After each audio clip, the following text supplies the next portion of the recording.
My name is Aiden Michael Soner. I'm homeschooled in the 5th grade. I'm joining from the South Carolina State House in Columbia, where I live, and today I'll be delivering excerpts from the speech to race problem. Members and friends of the Bethel Literary and Historical Association, I esteem it a great privilege to be with you and assist in this, your first meeting since the close of your last winter's term. The organization of your association has been an important step in the progress of the country in this city.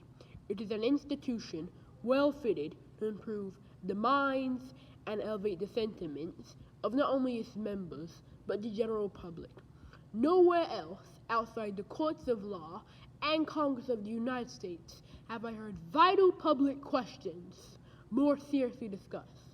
The men selected to address you know very well that what they may utter is subjected to close scrutiny and severe discussion. Mere rant, bombast, and self-inflation may pass elsewhere, but not here. For this reason, and for my own self-respect, I shall endeavor to say what I believe to be the true problem was properly called the Negro problem.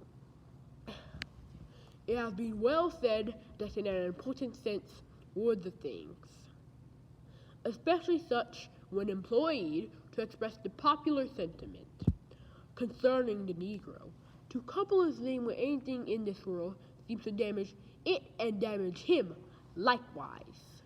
Hence I object to characterizing the relation subsisting between the white and colored people of this country as the Negro problem, as if the Negro had participated in the problem, and as if they're in any way responsible for the problem. The true problem is not the Negro but the nation, not the law-abiding blacks of the South, but the white men of that section who by fraud, violence, and persecution are breaking the law, trampling on the Constitution, corrupting the ballot box, and defeating the ends of justice. The true problem is that these white ruffians shall be allowed by the nation to go on their lawless and nefarious career, dishonoring the government and making its very name a mockery. It is ordered that this nation has sufficient moral stamina to maintain its own honor and integrity by vindicating its own constitution and fulfilling its own pledges, or it has already touched the dry rot of moral depravity, by which nations decline and fall and governments fade and vanish. The United States government made the Negro a citizen. Will it protect him as a citizen? This is the problem. It made him a soldier. Will it honor him as a patriot? This is the problem. It made him a voter. Will it defend his right to vote? This is the problem. This, I say, is more a problem for the nation than the Negro. What these problem orders now act is that the nation shall undo all that it did by the suppression of the rebellion and in maintenance of the Union. They act that the nation shall recede from its advance in the path of justice, liberty, and civilization. And what are the reasons they give for demanding of this retreat from its advanced position? They are these. They tell us that they are afraid, very much afraid. They are alarmed, very much alarmed, by the possibility of the Negro supremacy over them. This is the calamity from which they will be delivered, with eloquent lips and lusty lungs. They are calling out, "Men and brethren, save us from this threatened and terrible danger." My reply to this alarm is easy. It is that the wicked flee when no man pursueth. The eagle, with fierce talon and bloody beak, streaming in terror at the approach of a harmless blackbird, would it not be more absurd and ridiculous? The business of the government is to hold its broad shield over all, and to see that every American citizen is alike and equally protected in his civil and personal rights. My confidence is strong and high in the nation as a whole. I believe in its justice and in its power. I believe it means to keep its word with its colored citizens. I believe in its progress, in its morals, as well as its material civilization.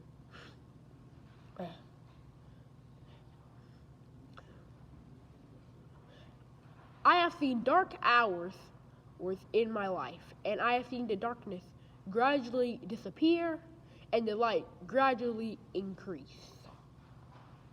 One by one, I have seen obstacles removed, errors corrected, prejudices softened, proscription relinquished, and my people advancing in all the elements that go to make up the sum of the general welfare. And I remember that God reigns in eternity, and whatever delays, whatever disappointments and discouragements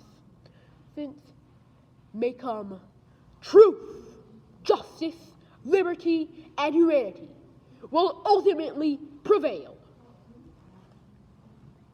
Thank you. Oh, well done, well done. I can see that you put in a lot of hard work in this. You got the words, you brought it out with your amazing voice, you're wearing some cool clothes, you had gestures, hand movements, and you are in a great space to do this stuff. So thank you so much. I'm at the State House. I'm at the South Carolina State House. And that's so cool. That is so cool where you are. See all that amazing stuff, a setting just like one in which Fredrick Douglass would have been speaking in these big buildings and halls where important conversations are happening. And that's what Douglass is living on, important conversations that you have an important voice in too. So as these judges are tallying up scores and things, it's going to take a couple weeks before some of the results will come out. So we will reach out, you'll hear information, but it won't be, today, tomorrow. So just hold tight. We'll follow up with you. Excellent job. Do you have any questions? No thanks. This took me a month. Yes, I love the hard work. I can see how much you put into it, and keep doing that in everything you do, and your life is going to take you some places. Bye-bye. All right, take care, my friend. Well done. So how'd I do? You rocked it. I'm not even lie, you rocked it. You were sleeping in the car, but you rocked it. Come on, let's go. You really rocked it. You remembered all the lines. I'm guessing I didn't time it, so I don't know if you overtime. You shouldn't have been, but I think that was in 6 minutes. Oh.